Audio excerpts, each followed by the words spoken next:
Subscribe करें और bell दबाएं ताकि कोई खबर रह न जाए।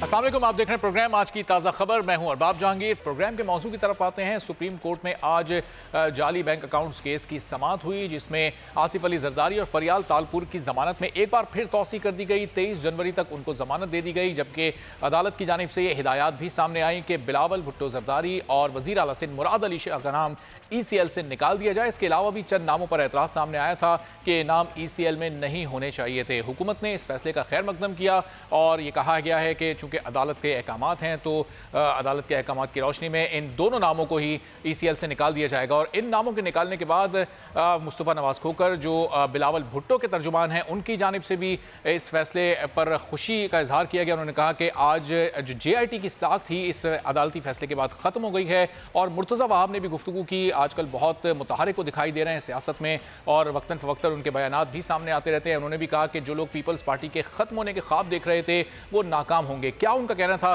पहले आपको सुनवाते हैं, फिर अपने मेहमानों का तारुफ आपसे कराएंगे और उनसे इसी मौजू पर गुफ्तगू होगी।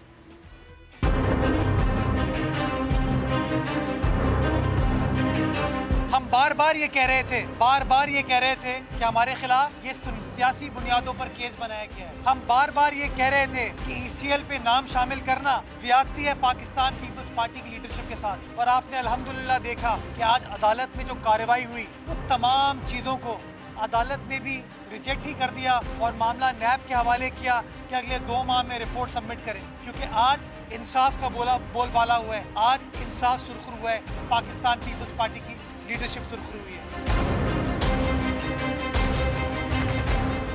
तो मुर्तज़ा आप कह रहे थे आज इंसाफ का बोल बाला हुआ है और हम बार बार ये कह रहे थे कि सियासी इंतकाम लिया जा रहा है ECL में हमारी पार्टी की लीडरशिप के नाम डालकर, जबकि हम तफ्तीश में भी भरपूर ताउन कर रहे हैं। जमशेद इकबाल चीमा साहब पाकिस्तान तहरीक इंसाफ के रहनुमा हमारे साथ इस वक्त मौजूद हैं। रिजवान अब्बासी साहब माहिर कानून है, वो भी हमारे साथ मौजूद हैं।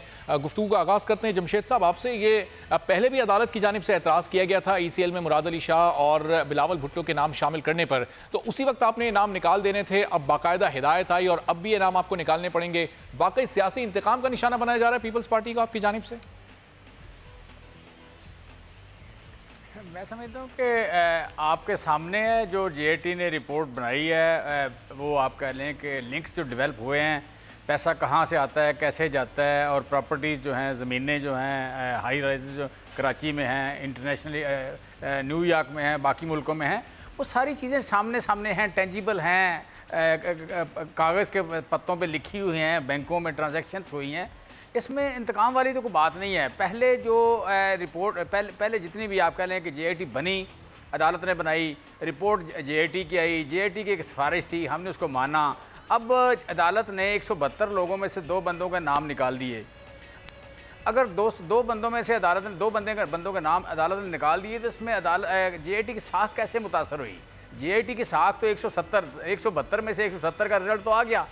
सो आप कह लें कि अगर आप कह लें अदालत का फैसला ठीक है, तो जिसका बोलबाला कह रहे हैं इंसाफ का बोलबाला, तो इसका मतलब है कि आसिफ जरदारी का नाम ठीक है, फरियाल तालपुर का नाम ठीक है, बाकी जितने पीपल्स पार्टी जो उन्होंने अदालत ने कहा है कि ओमनी ग्रुप फ्रंट मैन है बेसिकली आसिफ अली जरदारी का, और ये जायदादें आसिफ अली जरदारी की हैं और लूटमार आसिफ अली जरदारी कर रहे थे या पीपल्स पार्टी की लीडरशिप कर रही थी। तो हम मुर्तज़ा वहाब से हम बिल्कुल इत्तेफाक करते हैं इस बात में। हम आप कह लें पीपल्स पार्टी की जो लीडरशिप बात कर रही है उससे इत्तेफाक करते हैं और इंसाफ हुआ भी है, होना भी चाहिए। मुझे लगता ये है कि उसी तरह का फैसला होगा जिस तरह JIT जिस वक्त पहली बार डिस्क्वालिफिकेशन हुई थी या पहली बार JIT बनी थी सुप्रीम कोर्ट से पनामा केस में, तो नून लीग ने जिस तरह मिठाइयाँ बांटी थी और इंसाफ के बोलबाला का जिक्र किया था, फिर जब 2 जजेस ने आप कह लें कर दिया, उसको डिस्क्वालीफाई कर दिया, 3 ने डिस्क्वालीफाई ना किया और नए सिरे से केस आगे JIT के थ्रू चला गया, तो जिस तरह की मिठाई नून लीग ने खाई थी, मुझे लगता है कि पीपल्स पार्टी भी उसी तरह की मिठाई खा रही है और जिस इंसाफ का बोलबाला कर रही है। अल्टीमेटली इनकी लीडरशिप जेल में जाती हुई नज़र आ रही है, पैसे देने वापस नज़र आ रहे हैं और यही इंसाफ है और यही अल्टीमेट इसका अंजाम है। यही इसका आप कह लें कि जिसे कहते हैं डेस्टिनी इस केस की या डेस्टिनी इस जो वारदात है इसकी यही है कि जिन लोगों ने लूटा है वो पकड़े जाएं, वो जेल की सलाखों के पीछे जाएं और वो जाएंगे। बाकी बिलावल भुट्टो जो है, जिसे मासूम कह रहे हैं और क्या नाम है, बेगुनाह कह रहे हैं, बिलावल के अब्बे ने उसको 1.5 लाख एकड़ ज़मीन दी है सिंध में और उसको सारी जायदाद मिली है, हाई रज़ मिली हैं, अकाउंट्स मिले हैं, सारी दुनिया में जायदादें मिली हैं। तो बिलावल को वो तो मंजूर हैं, बिलावल को अपनी माँ की, अपने नाना की, अपने बाप की जो दी पार्टी है वो तो मंजूर है, और जो मसरूका माल बरामद हुआ है वो वापस करना मंजूर नहीं है। और कहते हैं जी मैं उस वक्त 1.5 साल का था, 2 साल का था। भाई 1.5 साल के थे, 2 साल के थे तो तुम्हारे अकाउंट में ये पैसे जो आए हैं फिर गरीबों के पैसे वापस कर दो, तुमने तो यकीनन नहीं कमाए, तुम्हारे अब्बे ने भी कोई काम नहीं किया, उसने भी नहीं कमाए। तो बेसिकली आप कह लें कि ये एक जो इतनी बड़ी एक इंसाफ की ड्राइव है, इतनी बड़ी जो इंसाफ की ड्राइव है, उसको ये इंतकामी कार्रवाई कह के तो जिसे कहते हैं खुरा गवाना, ये खुरा गवाने की कोशिश कर रहे हैं। चलें जमशेद साहब, बिलावल भुट्टो को आप कितना मासूम समझते हैं, आपकी जमात कितना मासूम समझती है और कितना नहीं, इस बारे में भी जरा आगे चलकर बात करते हैं। थोड़ा सा कानूनी पॉइंट ऑफ व्यू भी जान लेते हैं। रिजवान अब्बासी साहब हमारे साथ मौजूद हैं। रिजवान साहब, ये जो ECL से इन दोनों के नाम निकाले गए हैं, तफ्तीश से तो इनको बाहर नहीं किया गया, तफ्तीश के लिए जब भी इनको तलब किया जाएगा ये हाजिर होंगे, ऐसा ही है?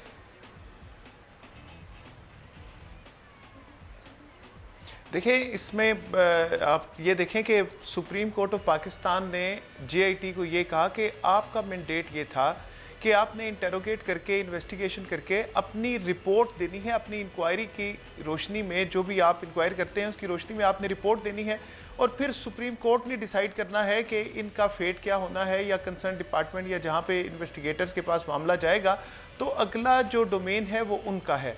तो जहाँ तक उनका ये JIT की जो रिपोर्ट है उसकी बेसिस में जो नाम ECL में डाला गया, उसके मुतल्लिक सुप्रीम कोर्ट का पॉइंट ऑफ व्यू ये था कि ये JIT का डोमेन नहीं था। हाँ, जो कंसर्न इन्वेस्टिगेटर, जैसे नैब को ये मामला अगर रेफ़र होता है, ये जो रेफ़र हुआ, या अगर नैब इस मामले में ये कहती है कि नाम इनके ECL में जाने चाहिए या डाले जाने चाहिए exit of control Pakistan list में, तो फिर मामला डिफरेंट है। तो JIT की सिफारिशात की रोशनी में जो सुप्रीम कोर्ट ऑफ पाकिस्तान है उसका ये मौक़िफ़ था कि उनका ये डोमेन नहीं था। अब गवर्नमेंट ऑफ पाकिस्तान का जो मौजूदा गवर्नमेंट है, उनका वर्शन ये था कि उनको इम्प्रेशन ये दिया गया कि ये शायद सुप्रीम कोर्ट ने ऑर्डर किया है, और सुप्रीम कोर्ट की क्योंकि डायरेक्शंस हैं इसलिए उन्होंने नाम प्लेस कर दिए इन ECL। तो इस कन्फ्यूजन को सुप्रीम कोर्ट ने रिजॉल्व किया और कहा कि सुप्रीम कोर्ट का ऑर्डर नहीं है और JIT का ये डोमेन नहीं था। जहाँ तक सिंध के जो CM है उनका ताल्लुक है और बिलावल का ताल्लुक है, तो उसके बारे में सुप्रीम कोर्ट का ये व्यू था कि इनका कोई ऐसा डर नहीं है कि ये मुल्क छोड़ के भाग जाएंगे। CM ने, चीफ मिनिस्टर ऑफ सिंध ने कहाँ पे जाना है, तो इस वजह से ये ऑर्डर किया गया कि ये इस चीज़ को क्लैरिफाई किया गया कि सुप्रीम कोर्ट की कोई डायरेक्शंस नहीं है कि इनका नाम ECL में डाला जाए। सुप्रीम कोर्ट ने ये मैंडेट नहीं दिया था JIT को कि इनका नाम जो है वो ECL में डाला जाए। तो इस एम्बिग्विटी को सुप्रीम कोर्ट ने रिजॉल्व किया। जहाँ तक बाकी सिफारिशात का, उनके इंक्वायरी का और JIT की रिपोर्ट का ताल्लुक है, तो उसकी अथेंटिसिटी को किसी ने, सुप्रीम कोर्ट ने जो है वो अंडर क्वेश्चन नहीं किया। उसके मुतल्लिक कोई ऐसी ऑब्जर्वेशंस नहीं दी कि उन्होंने प्रॉपर जो है वो किसी को लेवरेज दिया हो या किसी को जो है कंसेशन, ओब्लाइजिंग कंसेशन एक्सटेंड की हो किसी के हक में। तो ऐसी कोई भी जो है वो सिचुएशन नहीं है। जो ECL के नाम की हद तक चीज़ों को क्लैरिफाई सुप्रीम कोर्ट ने किया कि ये सुप्रीम कोर्ट का, यानी JIT का जो डोमेन था, डोमेन से हटकर जब उसने काम किया तो सुप्रीम कोर्ट ने सिर्फ उनकी डोमेन उनको बताई। नज़ीर लगारी साहब सीनियर तज्जियाकार हैं, एडिटर इन चीफ हैं बोल न्यूज़ के, उनको भी गुफ्तगू में शामिल कर लेते हैं। लगारी साहब, ज़ाहिर इसाक डार साहब की मिसाल हमारे सामने मौजूद थी, वो किस तरह मुल्क से बाहर चले गए, सिटिंग फाइनेंस मिनिस्टर थे, तो इस वजह से ECL में मुराद अली शाह का नाम सिटिंग वज़ीर आला होते हुए भी शामिल कर लिया गया था, या आपको कोई और वजह दिखाई देती है? नहीं, अब तो कमाल है, सुप्रीम कोर्ट इतना क्लियर ऑब्जर्वेशन दी है सुप्रीम कोर्ट ने कि JIT जो है वो सियासतज़दा हुई है, JIT ने सियासी असरात कबूल किए हैं, JIT के ऊपर जो है सियासी असर था, ये सारे ऑब्जर्वेशन सुप्रीम कोर्ट में आई हैं और सुप्रीम कोर्ट ने दी हैं। तो इसका मतलब ये है कि पहले तो हमें इस तरफ देखना चाहिए ना, जो भी इस पर बात करे पहले तो ये देखे कि कौन से सियासी असरात थे जो JIT को इस तरह इन्फ्लुएंस कर रहे थे और JIT से इस तरह के फैसले करवा रहे थे और GST को इस तरह की लीड दे रहे थे डाल दें, और उन्होंने आंखें बंद करके उन्होंने फैसला किया और देखा भी नहीं कि कि जनाब ये लोग जो है दुनिया में कई ऐसे हैं जो दुनिया में नहीं गए, उन लोगों को भी जेल पर डाल दिया। और किसी तहकीकात के ये रिपोर्ट जो 3 महीने में तैयार की गई और पता नहीं 15,000 सवाल बताए जा रहे हैं, पता नहीं कितने सवाल बताए जा रहे हैं। लगारी साहब, आपकी ऑडियो का कुछ इशू है, आपको दोबारा कनेक्ट करते हैं, फिर आपसे आपका वर्जन लेते हैं। जमशेद इकबाल चीमा साहब, लगारी साहब कह रहे थे कि जिस तरह वो फरमा रहे थे कि सियासी तौर पर क्या असर रसूख इस्तेमाल किया जा रहा था, JIT को अपने ज़ेर असर लेकर काम करवाया जा रहा था, आपकी पार्टी से कहीं कोई ऐसे इशारे मिले हैं कि कहीं कोई हिदायत दी गई हो JIT को एक पॉइंट पर काम करने के लिए और उसके बाद फिर ये नाम ECL में डलवाए गए हों? कोई हुकूमत की इंटरफेरेंस थी इसमें? मेरा ख्याल है हमारे यहाँ इस तरह का रवाज नहीं है, PTA की गवर्नमेंट में रवाज नहीं है इन्फ्लुएंस करने का या आप कह लें कोई इंतकामी कार्रवाई का। ये सारे केसेस वही हैं, गौर करें सुप्रीम कोर्ट ने टेकअप किए हैं, सुप्रीम कोर्ट ही JIT बना रही है, तो हमसे कैसे मुतासर होंगे वो लोग। आप कह लें इसमें पनामा का केस हो, वहाँ पे भी आप देखें JIT किसकी गवर्नमेंट में बनी और कैसे उन्होंने परफॉर्म किया, और ये जो JIT बनी है किसने बनवाई और कौन सी JIT थी, उसकी फार्मेशन क्या थी और किस तरह का उन्होंने आप कह लें परफॉर्म किया, ये रवाज नहीं है। ये जरदारी अपना लगारी साहब की ऑब्जर्वेशन जो है ये ठीक नहीं है, मैं ये समझूंगा। हम समझते हैं हमारी गवर्नमेंट का एक ही पॉइंट ऑफ व्यू है जिस इंसाफ होना चाहिए, और हमारे लिए इस खुशी की ज़्यादा बात ये होगी कि बिलावल साहब हों या जरदारी साहब हों, नवाज शरीफ साहब हों, सुरखरू हों, हम ये करप्ट साबित, सियासतदान अगर करप्ट साबित होता है हमारी अपनी बेइज्जती होती है। सियासतदान के पे अगर दाग आता है, सियासतदान के अकाउंट से पैसे निकलते हैं, सियासतदान के पैसे किसी आप करें रक्शे वाले से निकलते हैं, फालूदे वाले से निकलते हैं, हम रात को शर्मिंदा होते हैं, हमें शर्म आती है सियासतदान कहते हुए, तारीफ कराते हुए। हमारे लिए ये ज़्यादा अच्छा होगा कि फरियाल तालपुरा साहबा करप्शन छोड़ दें, नवाज शरीफ साहब छोड़ दें, मरियम साहबा ये काम छोड़ दें, और सियासतदानों का नाम नेक नाम लोगों में। ठीक है, चलें जमशेद साहब, आपका पॉइंट आ गया सर। लगारी साहब की लाइन दोबारा कनेक्ट हो गई है, लगारी साहब की बात अधूरी रह गई थी। लगारी साहब, आप जो बात फरमा रहे थे अपनी बात भी पूरी कीजिएगा। और जमशेद इकबाल चीमा साहब तो कह रहे हैं कि हुकूमत का कोई इंटरफेरेंस नहीं था, कोई मुदाखलत नहीं थी, सुप्रीम कोर्ट ने केस टेकअप किया, JIT बनाई और JIT बिल्कुल आज़ादाना काम कर रही थी। नहीं, मैं नहीं कह रहा हूँ ना, ये मेरी बात थोड़ी है। सुप्रीम कोर्ट ने जो सुबह ऑब्जर्वेशन दी है यही कहा है ना कि JIT ने सियासी असरात कबूल किए और JIT में सियासी मुदाखलत हुई या JIT ने अपने आप को जो है इन्फ्लुएंस किया, और उन्होंने रिपोर्ट के अंदर जो है ये कैसे कर लिया उन्होंने, और किस तरह की सिफारिशात जो हैं ये कि फलां का नाम ECL में डाल दें, फलां का नाम डाल दें, और ये कि सारी चीज़ें इस तरह से क्लियर थोड़ी हैं। क्या पहली बात तो ये है कि जब कोई इल्ज़ाम लगाए जाते हैं या जो कोई इन्वेस्टिगेशन हुई है उसको ऐसा थोड़ी है कि आपने तराजू ले लिया उस पर हाथ में फैसला कर लेंगे, जाओ जनाब फलां को जो है उठाकर टांग दो, फलां को जेल में डाल दो। ये एक रिपोर्ट है, एक तहकीकाती रिपोर्ट है। इस तरह की तहकीकाती रिपोर्टें दुनिया भर में बनती रही हैं, यहाँ पर बनती रही हैं, और अभी तक कई रिपोर्टें जो है सरखाने में पड़ी हुई हैं, और बहुत सी रिपोर्टें हैं जो अभी तक मंजर आम पर आना बाकी है। ये सारी चीज़ें एक तरफ हैं। सुप्रीम कोर्ट ने अपना क्लियर माइंड दिया है कि जनाब वो इस मामले में कोई जानिबदार ना सुप्रीम कोर्ट हो सकती है, ना सुप्रीम कोर्ट ने होने का तासुर दिया है। सुप्रीम कोर्ट ने तो ये बताया है कि ये रिपोर्ट जो मुरतब की गई है, ये रिपोर्ट इन्फ्लुएंस्ड रिपोर्ट है और इस तरह के नाम शामिल किए गए हैं। उन्होंने कैसे कहा कि जनाब मुराद अली शाह साहब का और बिलावल का नाम JIT रिपोर्ट से निकाल दिया, लेकिन नैब को कहा है कि आप अपने तौर पर जाकर इन्वेस्टिगेट करो, अगर इनका कोई मिलता है तो नैब अपनी इन्वेस्टिगेशन में ले आए, लेकिन JIT की रिपोर्ट से तो उन्होंने अलग कर दिया है सारी सूरत हाल में। फिर नैब तो नाम भी निकाल दिया और साथ में उनके नाम भी निकाल दिए हैं और कहा है कि ना तो बिलावल का नाम और ना ही मुराद अली शाह का नाम जो है JIT रिपोर्ट में बाकी रह सकता है। इसलिए कि अब JIT रिपोर्ट पर सवाल उठ गए हैं। JIT रिपोर्ट के बारे में पहले कुछ कहा जाता, अच्छा JIT रिपोर्ट को कहाँ पेश किया जाना था? ये कहा गया था ना कि सुप्रीम कोर्ट में पेश की जाए, सुप्रीम कोर्ट में पेश बाद में की गई, पहले मीडिया को दी गई।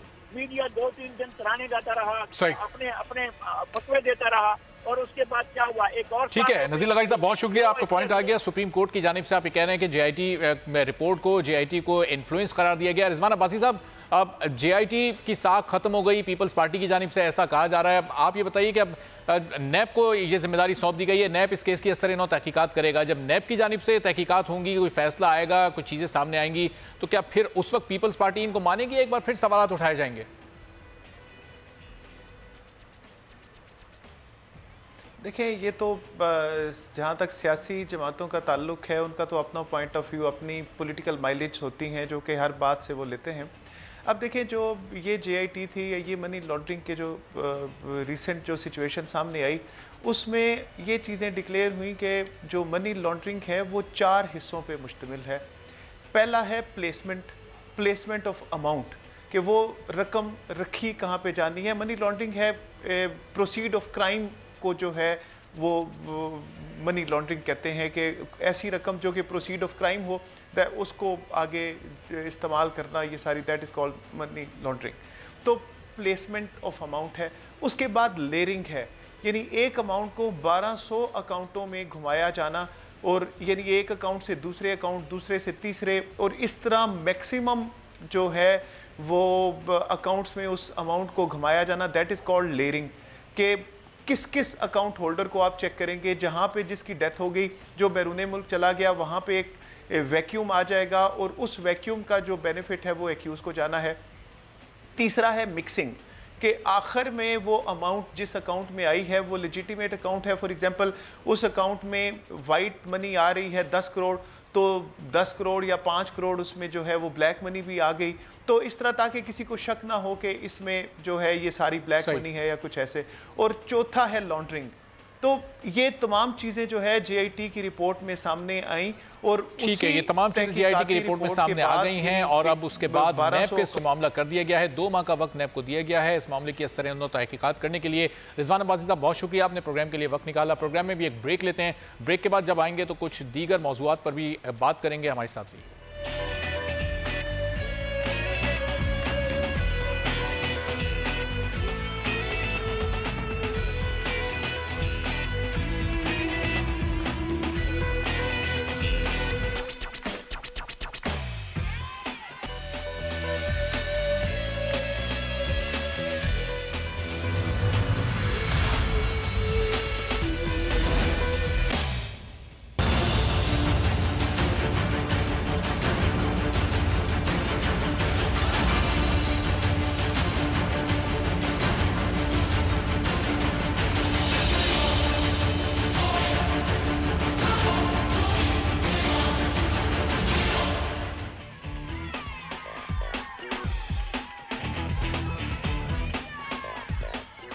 प्रोग्राम में एक बार फिर आपको खुशामदीद कहेंगे। सुप्रीम कोर्ट ऑफ पाकिस्तान में आज जामिर भाषा और मोमन डैम की तामीर से मुताल्लिक भी केस की समाअत हुई। हुकूमत की जानिब से मोमन डैम की संग बुनियाद की तारीख बदलने पर चीफ जस्टिस ने खासी बरहमी का इजहार किया, जिस पर फैसल वाडा जो वफाकी वजीर बराए आबी वसाइल हैं, उनकी जानिब से चीफ जस्टिस से माफ़ी मांगी गई और कहा गया कि आपको ज़रूर संग बुनियाद की तकरीब में शिरकत के लिए हम बुलाएंगे। चीफ जस्टिस की जानिब से ये पूछा गया था कि ये तारीख में तब्दीली क्यों की गई है, क्या आप ये चाहते हैं कि हम उस तकरीब में शिरकत ना करें।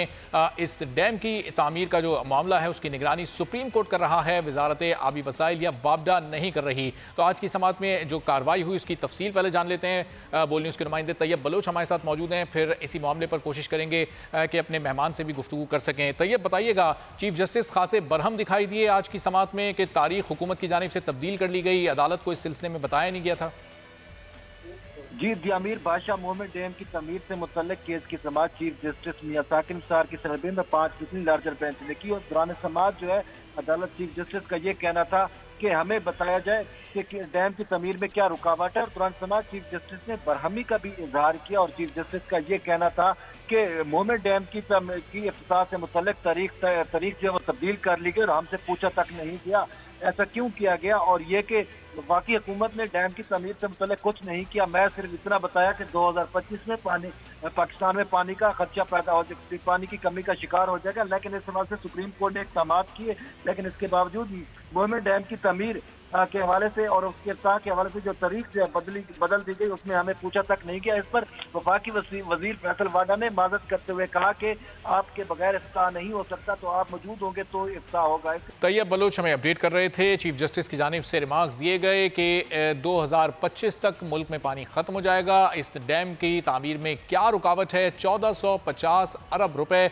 इस डैम के बनाने के लिए चाहिए। और चीफ जस्टिस ने साथ ये भी कहा कि आज भी एक शख्स ने 10 लाख का चेक उन्हें दिया है। लोग तो दिल खोल कर इस डैम फंड में एहतियात दे रहे हैं। अब हुकूमत ने इसके संगी बुनियाद की तारीख क्यों तब्दील की है, जिस पर फैसल वाडा की जानिब से उनसे माफ़ी भी मांगी गई और ये कहा गया कि आपने ही डैम फंड की जो डैम की तामीर की तकरीब है, संग बुनियाद की तकरीब होगी, उसमें आपने आपने शिरकत करनी है, आपने ही उसका इफ्तिताह करना है। और चीफ जस्टिस ने एक बार फिर ये बात बावर कराई कि जो डैम की निगरानी है, डैम की तामीर की निगरानी, वो सुप्रीम कोर्ट ऑफ पाकिस्तान कर रहा है, वापडा या वजारत आबी वसाइल के मातहत ये निगरानी नहीं की जा रही। जमशेद इकबाल चीमा साहब हमारे साथ मौजूद हैं, उनसे ज़रा गुफ्तगू कर लेते हैं। जमशेद इकबाल चीमा साहब, वज़ीर आज़म का शेड्यूल देख के तारीख में तब्दीली कर दी गई, अदालत को आगाह भी नहीं किया गया, जबकि ये डैम की तामीर तो अदालत का इनिशिएटिव था। फिर हुकूमत ने इस सिलसिले में ऐसा कदम क्यों उठाया? अदालतों का कभी ये इनिशिएटिव नहीं होता, अदालत सपोर्ट कर रही है, अच्छी बात है। अदालतों का इनिशिएटिव डैम बनाना नहीं होता, ना निगरानी करना होता है। ये जिसे कहते हैं ना, ये चीफ जस्टिस साहब कह रहे हैं JIT को कि जी आप अपने मैंडेट से एक्सीड कर रहे हैं, बात वही है। मैं समझता हूँ कि चीफ जस्टिस साहब का इनिशिएटिव या वो एफर्ट कर रहे हैं, इसमें दिलचस्पी ले रहे हैं, ट्रैवल भी कर रहे हैं, तो अच्छी बात है, हम इसे पसंद करते हैं। बाकी ये बेमानी बात है जी कि जी मुझसे हमसे पूछ के करें, ये इस बात का कोई मतलब नहीं है। फैसल वापडा साहब ने क्या कहा है, किसी और ने कहा कि मुझे नहीं पता, लेकिन चीफ जस्टिस साहब का इस बात पे इसरार करना मेरी समझ से बिल्कुल बराबर है। इस तरह के जितनी भी चीज़ें तारीख में कभी अच्छी नहीं लगती, पसंद नहीं की जाती, तारीख ने अच्छे अल्फाज में। जमशेद साहब, जो फंड कायम किया गया था, जमशेद साहब जो फंड कायम किया गया था वो तो चीफ जस्टिस की जानिब से ही कायम किया गया था। उसके बाद फिर वज़ीर आज़म ने कौम के सामने आकर एक पैगाम दिया था और उसको सपोर्ट किया था और फिर अपना भी उसमें हिस्सा डाला था। लेकिन जो पहला कदम था वो ज़ाहिर है कि साकिब निसार साहब की जानिब से ही उठाया गया था।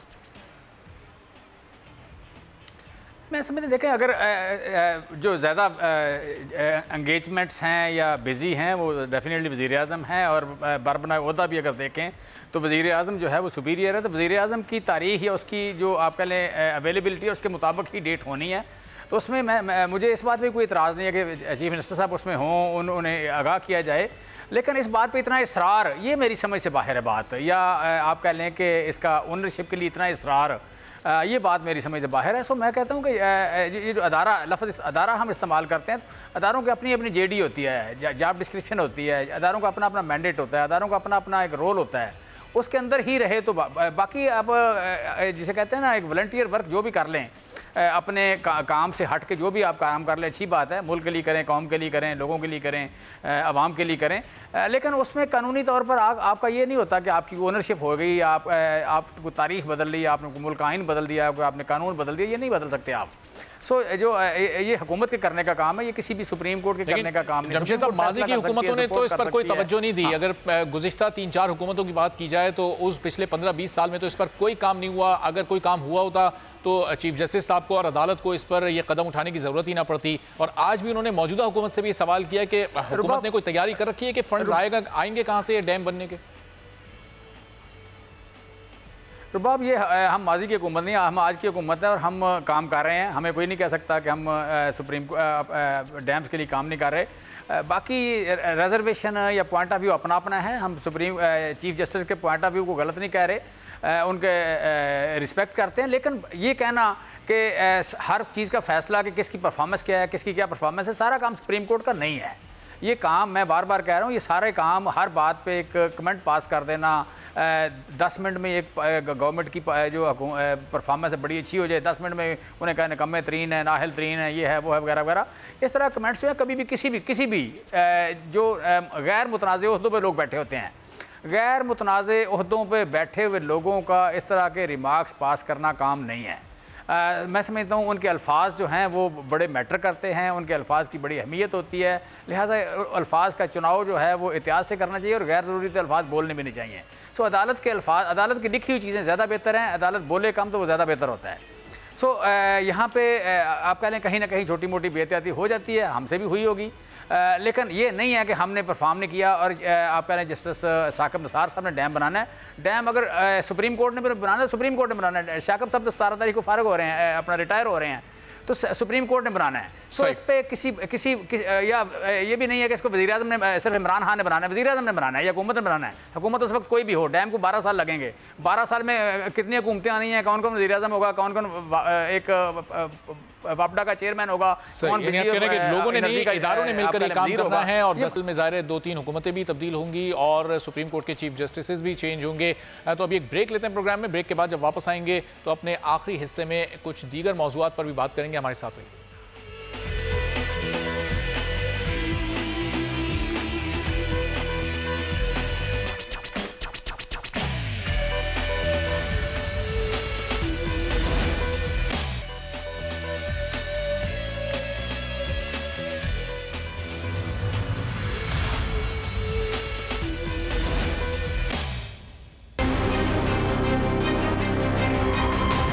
इमरान साहब जो बड़ी गाड़ी चला रहे थे, क्या यूएई के वली अहद इमरान साहब के फ्रेंड थे? लेकिन क्योंकि ये प्रॉपर्टी जो यूएई में है, इसकी बेनामीदार अलीमा बाजी हैं और असल में बिजनेस करते हैं इमरान खान यूएई में। हमारे ऊपर चोरी का इल्ज़ाम और अलीमा बाजी चोर निकली। अलीमा बाजी अपना फाइन दें और वो अपने जो इलीगल प्रॉपर्टी है उससे फारिग हो जाएगा। जो सिलेक्टिव अकाउंटेबिलिटी नैब के जरिए सियासी इंतकाम लिया जा रहा है पाकिस्तान के अंदर, वो पाकिस्तान की आवाम देख रही है। छोड़ूंगा नहीं किसको जो 2.5 साल से झूठे इल्जामात के ऊपर नैब में जवाब दे रहे हैं।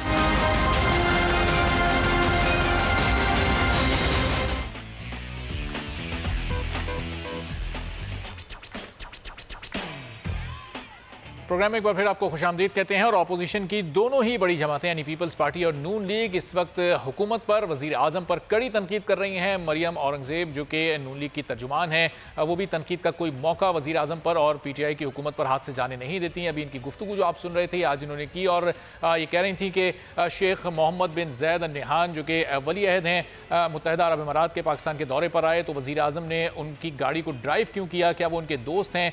तो मरियम औरंगज़ेब की मालूमात में कुछ इजाफा करना यहाँ ज़रूरी है कि ये दोनों वाकई दोस्त रह चुके हैं। इमरान खान और शेख मोहम्मद बिन जैद एक साथ यूनिवर्सिटी में तालीम हासिल कर चुके हैं। तो अगर उन्होंने गाड़ी चला भी ली, 12 साल बाद वो पहली बार पाकिस्तान आए थे, तो इसमें कोई इतना मुज़ायका भी नहीं है। साथ ही साथ उन्होंने ये भी कहा कि मौजूदा हुकूमत ने मईशत का बेड़ा गर्क कर दिया है।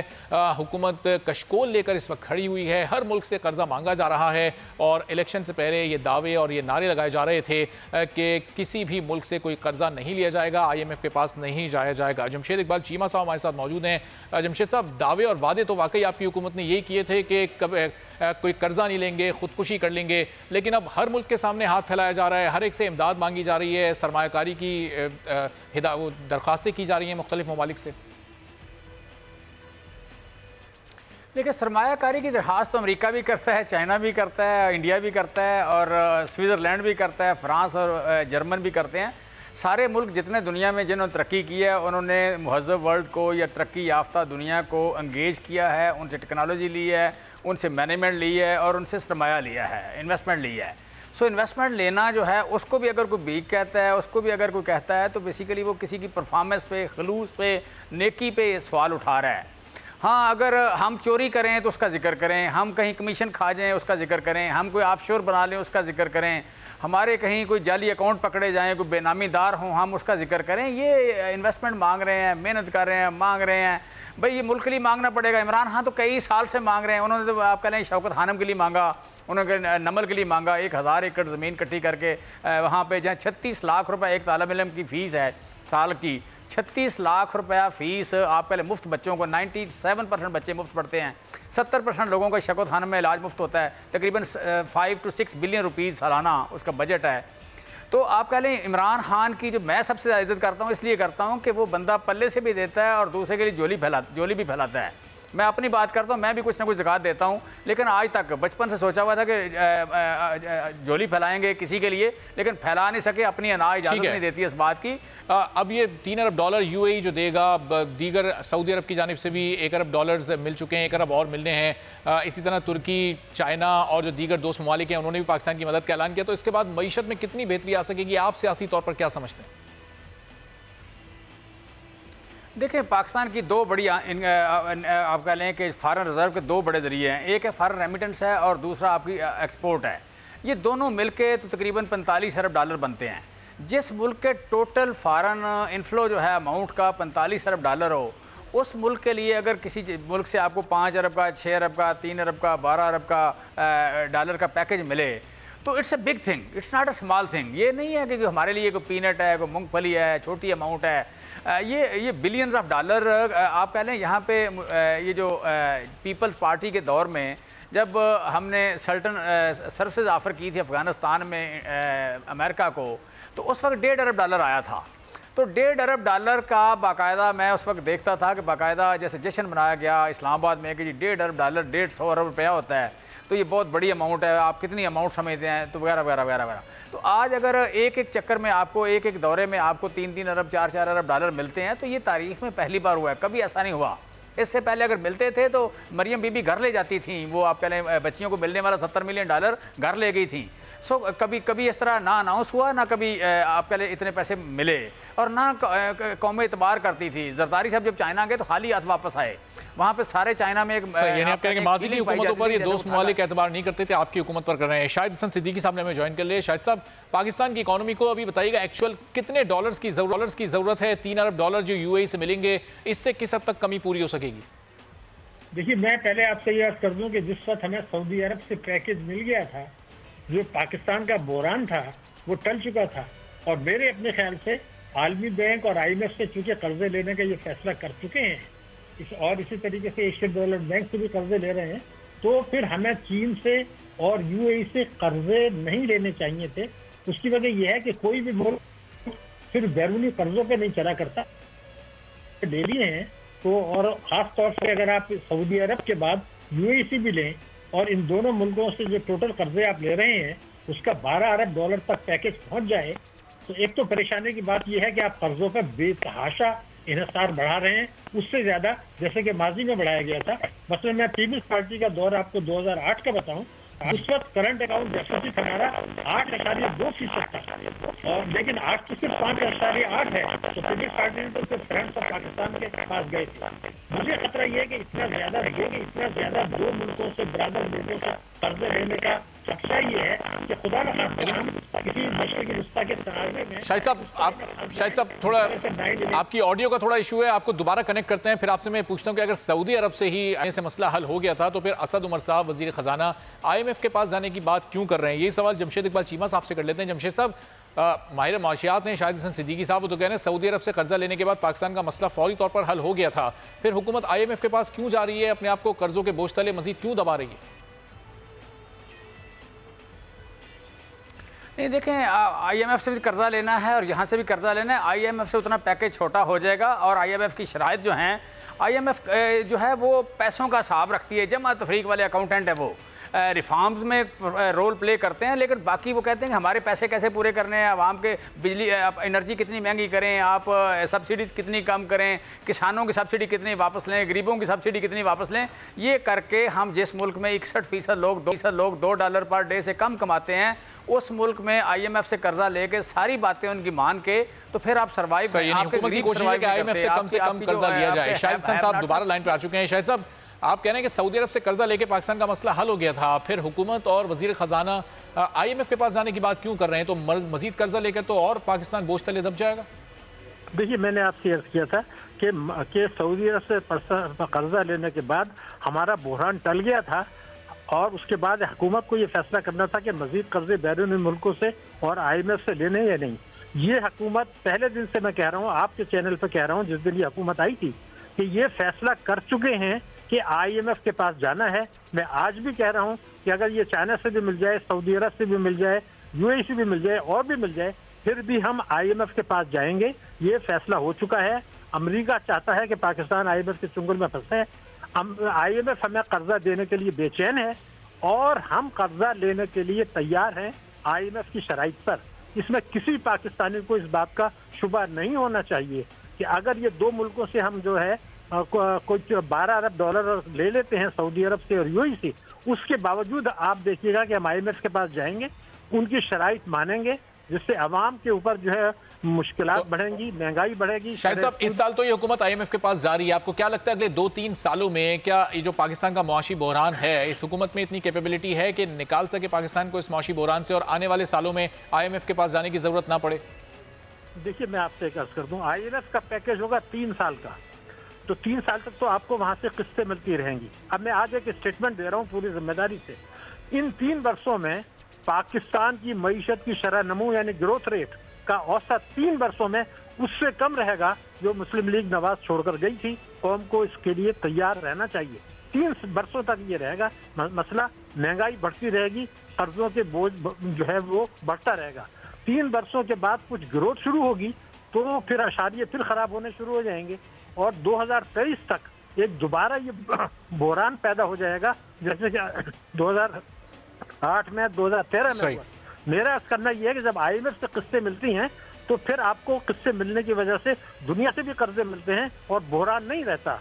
बहरान आपका टल चुका है। आज भी पाकिस्तान में बहरान नहीं है, यानी बैरूनी शुबे का बहरान नहीं है। अब मईशत तरक्की नहीं कर रही, महंगाई है, पेट्रोल के दाम बढ़ाना, ये तकालीफ अपनी जगह, मगर कोई ये नहीं कह सकता कि पाकिस्तान की मईशत जो है वो हम अपने कर्जे अदा करने के काबिल नहीं है।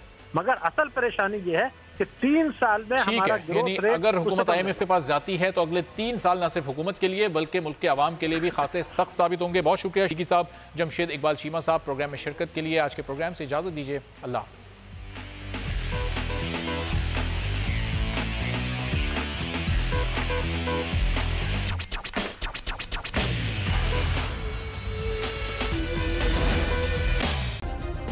सब्सक्राइब करें और बेल दबाएं ताकि कोई खबर रह न जाए।